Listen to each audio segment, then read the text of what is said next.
امریکی صدر ٹرمپ نے کہا ہے کہ ایران کے ساتھ مذاکرات کر رہے ہیں، امید ہے کامیاب ہوں گے۔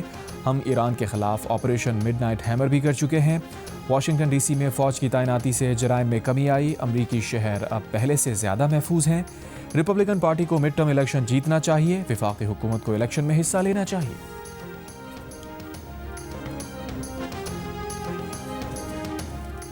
ایران امریکہ سے ہونے والے جوہری مذاکرات استنبول سے عمان منتقل کرنا چاہتا ہے۔ علاقائی سفارتکار کا دعویٰ، کہا ایران جمعے کو ہونے والے مذاکرات میں صرف جوہری بات چیت پر توجہ چاہتا ہے، مذاکرات میں علاقائی ممالک کی براہ راست شرکت کا خواہش مند بھی نہیں۔ ترجمان ایرانی وزارت خارجہ کا کہنا ہے کہ امریکہ کے ساتھ مذاکرات کے مقام کے حوالے سے مشاورت جاری ہے۔ مذاکرات کا مقام اور وقت کوئی پیچیدہ معاملات نہیں، انہیں میڈیا گیمز کے لیے بہانے کے طور پر استعمال نہیں کیا جانا چاہیے۔ ترکی، عمان اور خطے کے کئی دیگر ممالک نے مذاکرات کی میزبانی کے لیے آمادگی ظاہر کی ہے۔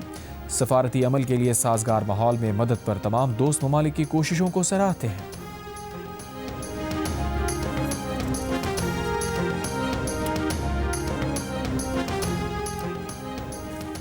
امریکہ اور ایران کے مذاکرات میں پاکستان کو شرکت کی دعوت، وزارت خارجہ کی تصدیق۔ سفارتی ذرائع کے مطابق نائب وزیر اعظم اسحاق ڈار مذاکرات میں پاکستان کی نمائندگی کر سکتے ہیں۔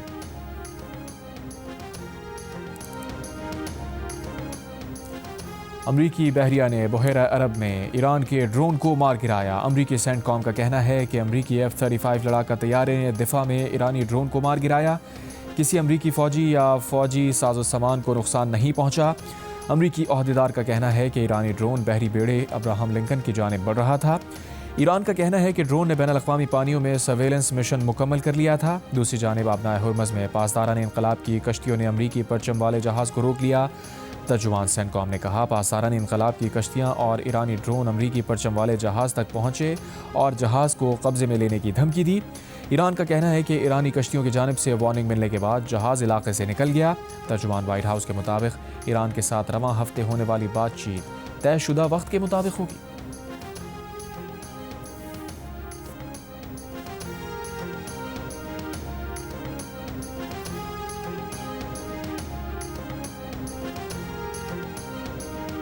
آج شب برات پر سوئی صدرنگ کا سحر کے اوقات میں گیس بند نہ کرنے کا فیصلہ، کہا سندھ اور بلوچستان میں آج صبح 3 بجے سحری کے وقت گیس بند نہیں ہوگی۔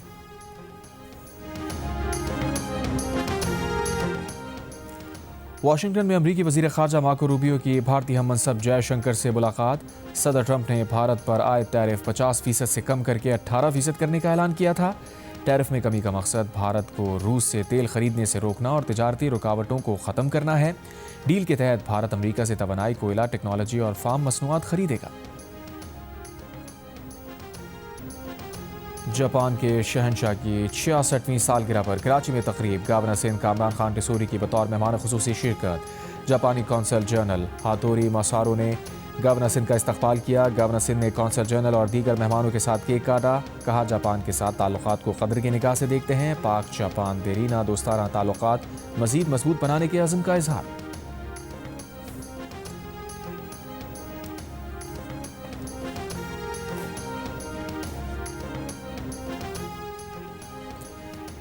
وفاقی آئینی عدالت نے سینئر صحافی ارشد شریف قتل کیس نمٹا دیا۔ کیس میں بین الاقوامی فورمز پر جانے کا معاملہ حکومتی ثوابدید اور خارجہ پالیسی پر چھوڑ دیا۔ جسٹس عامر فاروق نے تحریری فیصلے میں لکھا، پاکستان اور کینیا کے درمیان MLA پر دستخط ہو چکے، دونوں حکومتیں مناسب اقدامات کر رہی ہیں۔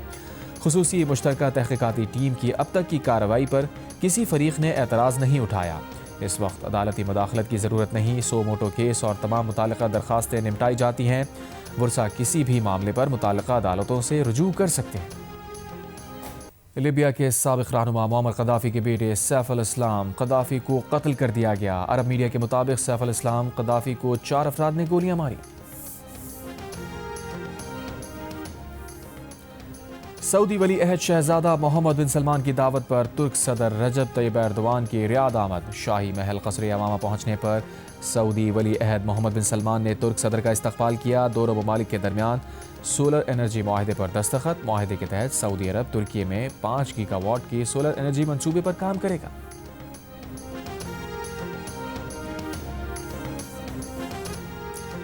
متحدہ عرب امارات میں ورلڈ گورنمنٹ سمٹ 2026 پاکستان سے وزیر مملکت بلال اظہر کیانی کی شرکت۔ سمٹ سے خطاب میں بلال اظہر کیانی نے کہا پاکستان کی معیشت کو ریزیلینٹ بنانے کے لیے پائیدار اور مستقل بنیادوں پر برآمدات میں اضافہ ضروری ہے۔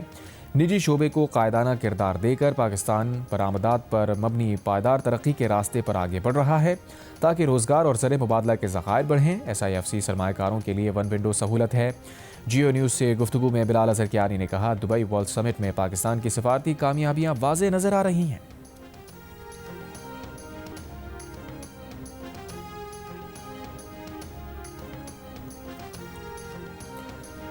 ورلڈ بینک گروپ کے صدر اجے پال سنگھ کا خوشاب کے تاریخی مقامات کا دورہ۔ مقامی افراد نے روایتی انداز میں استقبال کیا۔ اجے پال بنگا سنگھ نے گرودوارہ شری سنگھ سبھا صاحب میں خصوصی دعا میں شرکت کی۔ خوشاب کے مرکزی بازار میں اپنے آباء و اجداد کے گھر کا دورہ کیا۔ انہیں اس گھر کا ریونیو ریکارڈ بھی دکھایا گیا۔ سعودی عرب اور ترکی کے درمیان سولر انرجی معاہدے پر دستخط۔ معاہدے کے تحت سعودی عرب ترکی میں 5 گیگا واٹ کے سولر انرجی منصوبے پر کام کرے گا۔ اور لارڈ میڈلسن اور جیفری ایپسٹین کے تعلقات کا معاملہ پولیس کے سپرد۔ ایپسٹین کو خفیہ سرکاری معلومات دینے کے الزامات کی جانچ شروع کر دی گئی۔ پولیس نے لارڈ میڈلسن کے خلاف مجرمانہ تحقیقات کا آغاز کر دیا۔ برطانوی میڈیا کے مطابق 2009 میں بطور بزنس سیکرٹری اختیارات کے غلط استعمال کا بھی جائزہ لیا جا رہا ہے۔ ہاؤس آف لارڈز کے اسپیکر کے مطابق پیٹر میڈلسن لارڈز کی نشست سے دستبردار ہو جائیں گے۔ برطانوی ہیلتھ سیکرٹری نے کہا ہے کہ لارڈ میڈلسن نے ایپسٹین سے تعلق چھپا کر متاثرین اور وزرائے اعظم کو گمراہ کیا۔ ڈاؤننگ اسٹریٹ کا کہنا ہے وزیر اعظم ایپسٹین فائلز دیکھ کر حیران رہ گئے۔ قصور کے علاقے مصطفی آباد میں 4 سال کی بچی سے زیادتی۔ بچی نیم بے ہوشی کی حالت میں روہی نالے سے ملی۔ بچی کو تشویشناک حالت میں لاہور جنرل اسپتال منتقل کر دیا گیا۔ آپریشن کے بعد بچی کی حالت خطرے سے باہر۔ نامعلوم ملزمان پر مقدمہ درج۔ بچی کی شناخت نہیں ہو سکی۔ ورثہ کی تلاش جاری۔ SP انویسٹیگیشن کی سربراہی میں ٹیمیں تشکیل۔ ملزم گرفتار نہ ہو سکا۔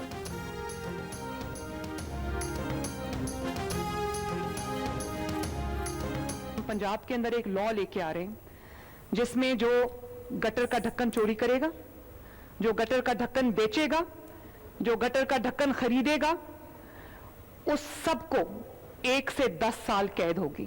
اور کوئی گٹر کا ڈھکن چرانے کی وجہ سے یا بیچنے کی وجہ سے یا خریدنے کی وجہ سے اگر کسی کی ڈیتھ ہو جاتی ہے خدا نخواستہ تو اس کو 10 سال سزا ہوگی اور 30 لاکھ روپے اور 50 لاکھ روپے تک جرمانہ ہوگا۔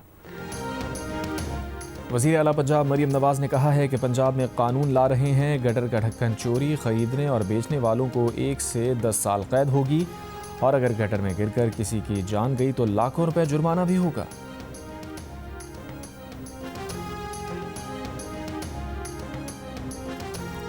اور امریکی محکمہ خارجہ نے سعودی عرب کو F-15 طیاروں کی دیکھ بھال اور متعلقہ آلات کی فروخت کی منظوری دے دی۔ پینٹاگون کے مطابق $3 ارب میں ممکنہ فروخت کی منظوری دی گئی۔